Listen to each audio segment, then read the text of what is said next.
very special concert that's going to be happening at the Bickford Theater at the Morris Museum in Morristown. It will happen on January 20th, and it's going to be a very special musical tribute to one of the all-time greats in Dave Brubeck. And joining me now on the Jersey Central Newsmaker hotline to talk about the performers who will be on stage at Morristown that night, bringing his band Chris Brubeck's Triple Play into Morristown that night. Let's say hello to Chris Brubeck, who's with us here on WCTC. Hey, Chris, good morning. It's Bert Barron. How are you?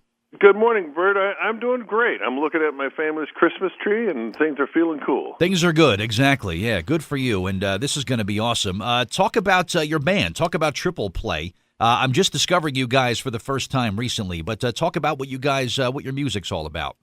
Well, it's really one of the most unique bands in the world, and it's part of the reason it's called Triple Play is because I jump around between piano, trombone, and bass, and I played bass and trombone in my dad's group for decades, touring the world. But the other thing about this group that's really unique is we have one of the best harmonica players in the world, a guy named Peter Mad Cat Ruth, who also used to play with my dad back in the 70s and was in my rock bands in the 60s and the 70s. And the third member of the group is Joel Brown, who's a great classical but also great blues and folk guitarist. And we all sing, and so we play a different kind of music. It sort of incorporates jazz and blues and folk and what we call acoustic funk. So it's got all these things. But we also have played a lot with Dave, and we do a lot of his songs in our own unique kind of way.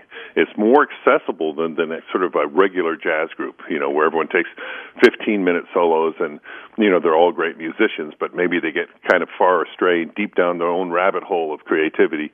We actually do great American songs as well, and people really, really relate to this group. Great. This sounds like it's going to be a terrific night. Again, it's January 20th, 2018. Sounds far away, Chris, but it's nearly less than a month away by the time we get to the show in Morristown. And again, you can get some tickets information. Morrismuseum.org is where all the details are. But as far as these specific selections that have been chosen this night as the tribute, you going through and maybe selecting some of Dave's best work for this particular night?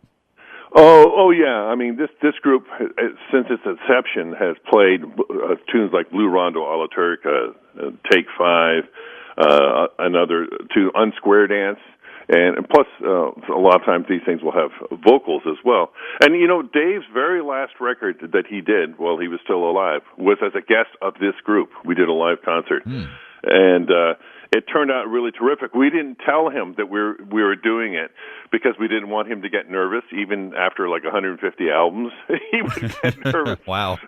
So we kind of lied, didn't tell him anything about it being taped. And then as we walked off the stage, I remember my father said, "Gosh, damn, that was good. I wish we had taped this thing." And then lo and behold, that was his last recording, and wow. He played great. So we have an affiliation with Dave's material that sort of is interwoven throughout the entire concert. That's awesome. And you must have had a very interesting upbringing, Chris, when you're a son of one of the all-time greats, and just the people that I'm sure you had the privilege of meeting, and just some of the great timeless music you were exposed to. This was something you were kind of destined to do what you're doing today, right? I really do feel that way. I just feel so blessed. I turned out to be a composer because my dad, when I was 5 years old, said, "You should learn to play piano because you might become a composer someday, and you want to know how to write in treble and bass clef." And I just had a piece, a concerto for the Canadian Brass that premiered last month, and the year before that for Sharon Isman, the classical guitarist. And I'm always writing, and I'm always grateful to the exposure I got not only to jazz, but the classical music. But in the jazz terms, I mean, at my house when I was literally a rug rat, I would hear Jerry Mulligan and Paul Desmond, and I started playing bass by lying on the floor because they'd store the bass under the piano, and I loved to listen to rehearsals that way.